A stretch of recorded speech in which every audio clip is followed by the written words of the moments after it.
Hello, welcome to Quadzatech Marketing Consultancy. In this video, we will be talking about the reward and punishment tendency. I would like to take this opportunity to remind you that this is just one video from a series of the 25 cognitive biases that are being used in marketing in order to skyrocket sales. So if you've not watched the previous videos, I'll put the link in the description button below. Now we've gone through the introduction and we've seen scarcity, how this can be used. Now we'll move on to look at the reward and punishment tendency. According to this cognitive bias, people are motivated to do things if they feel that they can benefit something from it, or if they feel by not doing they can avoid some consequences. So these are the two motivations. Now we'll look at the reward tendency. So from the name reward, punishment, it is like a combination of two tendencies, the reward tendency and the punishment tendency. So when we look at the reward tendency, it simply explains from the first part, it simply explains what motivates people is what they feel they can benefit from a product. So if you are able, so how do you apply this in marketing? You should be able to explain to your customers what they will benefit after using your product.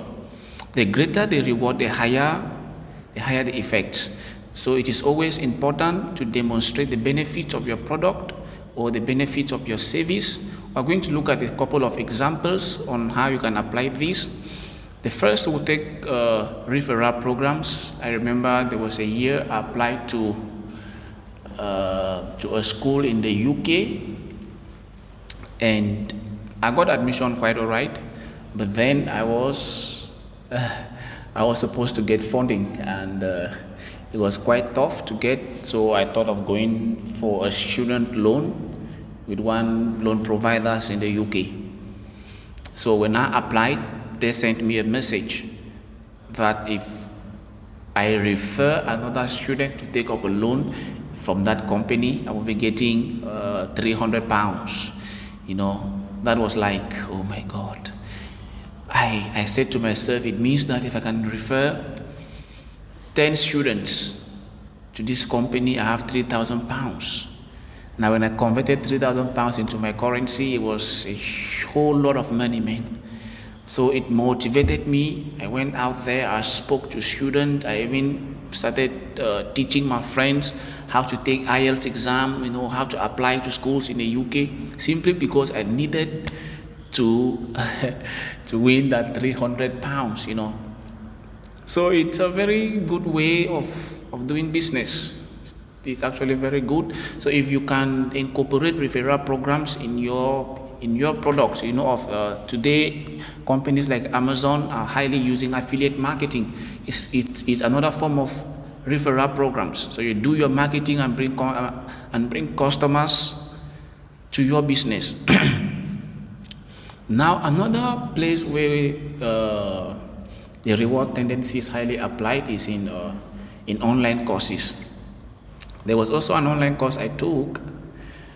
From that course, the tutor was saying, okay, if you take my course, you will become, an entrepreneur. During that time, I was doing my MBA, and it was quite challenging. So I needed to go out there, take different courses that would build me from one point to another. So okay, I saw that course. It was good. It was pretty good. The guy had used a lot of cognitive biases that I could not resist. So I bought the course. It was quite expensive. So when I took on the course, things like that. So just the fact that he was able to to show the reward of that course, that by taking this course you can become an entrepreneur, you can become a good marketer, you can become this, you can become that. So when I compared the rewards I was going to gain from that course and the $400 or $500 that I paid for the course, I saw that it was like very, the benefits were far-reaching. So I had to forfeit my hard-earned money for that. But I learned a lot from the course, and it helped me a lot in growing my own business. Now, network marketing is like the third example we're going to look on under the reward. Network marketing is also a great place. There's also, in network marketing, what happens is the companies tell you, okay, if you buy this product, say you are spending 1,000 to buy shares or to buy whatever you're buying from the company. Now, if you are referring 2 more people, they will give you, say, 3% commission of what the people are paying. If those people are referring other people, they will still give you 3% of what they are paying. So in the long run, when you calculate, it's very high amount of money that you can earn. I remember while I was still in my country, I had to fall into such network marketer where they projected how much I can earn within 10 months, and it was around $50,000. I said, mate, within 10 months I can have $50,000. That was like kind of magical, but it's a good way in order to sell your product. You could show people, okay, if you are bringing me 2 clients, I'll give you this amount of benefit, maybe 3% of what they are paying. And if they are bringing customers, we'll give you this amount of percentage on what they are paying. So like that, it motivates the person that, okay, I can do this even for my employment, things like that. Now we'll look at the punishment tendency. Like we already explained what customers will receive if they are not using your product. Look at it critically or technically. In the reward tendency, it is what customers will receive if they use your product. But now in the punishment tendency, it is what customers will receive if they are not using your product. We will go through some few examples. Now, the thing with punishment, most marketers exaggerate the way they use punishment in their products, but we'll see a few examples of how you can employ punishment. The first is, let's take, say you're a company selling water filters. How do you use cognitive bias? How do you use this punishment in order to upgrade the sales of your product? Now the secret here is, in order for you to sell your water filters in the market, you have to demonstrate that if somebody is drinking dirty water, that is water that has not been filtered, it could result into cholera, it could result into dysentery, all of these, kind of diseases. So the person feels that if he is not using your product, he's going to receive a disease. So in that, it pushes he or she to use that product. Take, for example, hand sanitizers or face masks. Now, those companies are making a lot of millions of dollars out there simply by training people. They make you feel that if you are not using a mask, you definitely can contract COVID. Or if you are not sanitizing your hands, you definitely can contract COVID. It is very true that if you are not using a mask or you are not sanitizing your hands, you definitely can contract COVID. But those things would not prevent you also from contracting COVID. Even to 40%. Once you are exposed, whether you have hand sanitizer or not, once you are exposed to a COVID patient, there are high tendencies that you can get COVID. But notwithstanding, that is a marketing strategy for those kind of companies. Now we could take the example of what can I say here?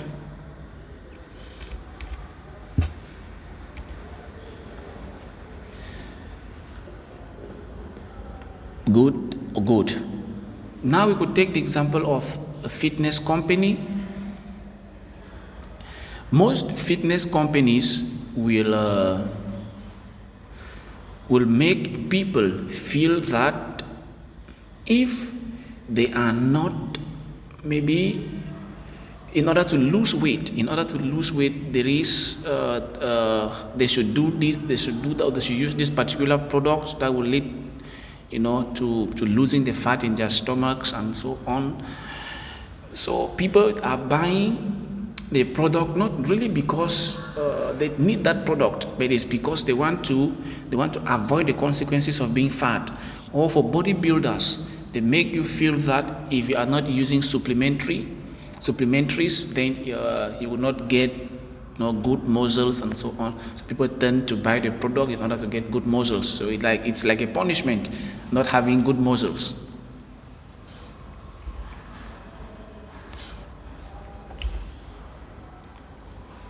Now we would understand how the human brain functions. In order to apply, the reward and punishment, you need to know how the human brain really works. There are three major parts of the human brain: the crocodile brain, the midbrain, and the neocortex. The crocodile brain was the first part of the human brain, or the first level of consciousness of the human brain that evolved during the evolution of the human brain, of the consciousness. While the midbrain is the second level of consciousness in humans, and then the neocortex is that part of the human that deals with logic, emotions, intuition and things like that. So how, as a marketer, can we use these three parts of the brain in our product design and in product marketing? If you look at the crocodile brain, we said, is that primitive part of the human brain. It was the first to develop, so it's like very primitive in nature. So it has only two functions: accept or reject. So if information comes to the and it is the first part that receives information. So if information comes to the crocodile brain, it either accepts it or it rejects it. So what type of information will go through the crocodile brain, will be accepted by the crocodile brain? Either the information should be dangerous or it should be very new, else it will be rejected. But if information is already known to the brain already knows that, okay, I have stored this information in my brain. If that information is coming again, the crocodile brain immediately rejects that information as boring. Now, going to the second part of the brain, which is the midbrain. The midbrain here is that part of the brain that controls motor movements, like eye movement, gestures, postures, all those things, auditory and visuals processing. And the last part, which is the neocortex. The neocortex is that part of the brain which has to do with rationality, logical thinking, logical intuition. This is the part of the brain that deals with problem solving and all of those things. Now the brain is divided into two hemispheres: the left hemisphere and the right hemisphere. The left hemisphere is that part of the brain which deals with logic, while the right hemisphere is that part of the brain which deals with emotions and creativity. So then, after knowing all of this, how do we apply it in the reward and punishment tendency in our products? Now we have said the crocodile brain will accept dangerous or new information. Therefore, in our product, we should be able to showcase some newness to the product, some new features, some innovative. The product should be somewhere innovative of what already exists in the market. Now the midbrain, we say the midbrain controls movement, some visuals, audio, and things like that. So at this level, we should be able to showcase with some visual presentations what our product is all about. So once we are able to showcase that aspect, it can easily penetrate the midbrain and then get to the neocortex. So the product packaging, the product design should incorporate a lot of visuals. Now at the level of the neocortex, we should be able to explain our product logically. for the neocortex to accept it. But if the product concept is faulty, I remember there was a time I went to buy one product, and they were explaining to me that the product helps in cancelling electromagnetic waves. Well, maybe at that time I was not really aware of that, if it exists or not. If waves can be cancelled, I know maybe they can be interfered to do other things, but like cancelling waves, electromagnetic waves, was still like a concern to me. So the fact that it was new and it was really innovative, so it had already gone into my brain. But then the people were not able to convince me logically how wearing a bracelet in my neck is going to cancel electromagnetic waves when I'm making calls in my ear. So at that level, I could not purchase the product. So we have to be very careful at this level while we are designing our product concept. Okay, I think with this, we've come to the end of this video. Thank you very much. I appreciate you watching. And if you are interested in learning strategies that will grow your business internationally, that will expand your sales, click the link below to schedule an appointment with one of our leading consultants, and it's absolutely free.